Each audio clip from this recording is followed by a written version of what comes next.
More than 30 were killed and over 100 injured after US President Donald Trump ordered, quote, decisive military action against Houthi rebels in Yemen.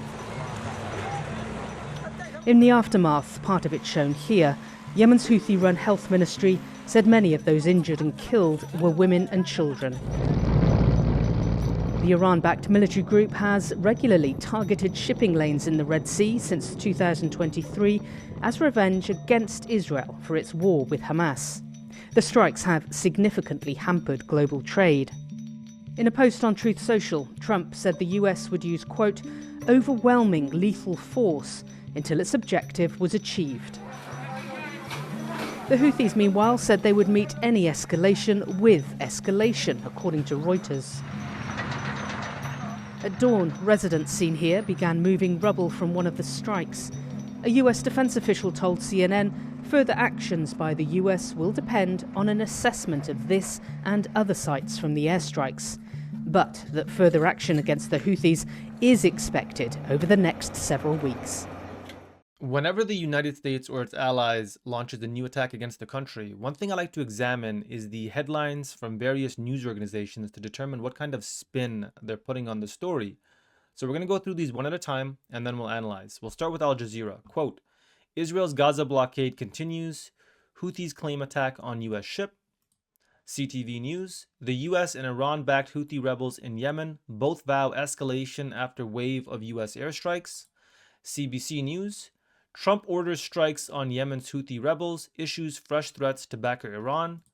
And finally, AP News, Trump has ordered airstrikes against rebels in Yemen.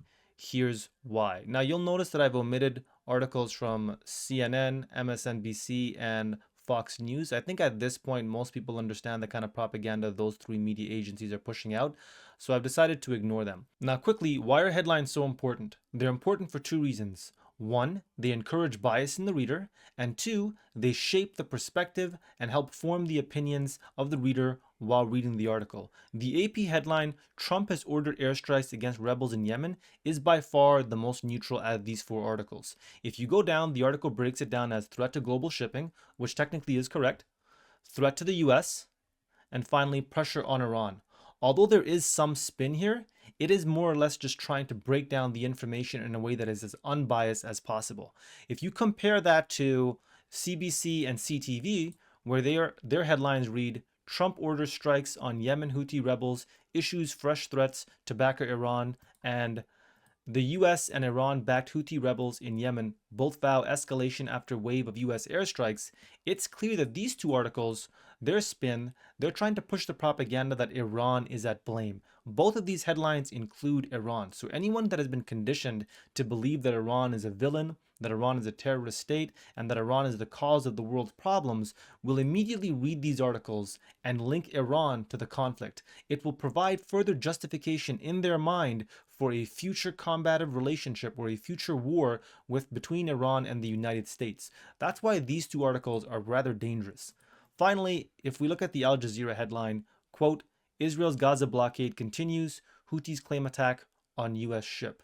For someone like myself, this would be a sympathetic headline. Why? Because it's linking the attacks against US ships to what Israel is doing to the Palestinians, the ethnic cleansing of the Palestinians, and the genocide taking place. This article headline seeks to almost justify what the Houthi rebels or the Houthi rebels' attacks against the United States and Israel as defending human rights. So whenever you're reading headlines or watching a video, remember that the title or the headline of the video/article is important. It will shape your opinion, and it will definitely shape the opinions of everyone else watching. So sometimes when you're speaking to people and you feel that they have an entirely different worldview, when you say something like genocide is wrong, and then you have some idiot comment in the comments saying, well, if genocide is wrong, they shouldn't have attacked, on October 7th or blah, blah, blah. Usually people who don't know the history. The reason is because they've been conditioned to believe that their side is the good side. Propaganda is an incredibly powerful tool, and we're seeing it at play here. Keep this in mind whenever you're exploring the internet in the future.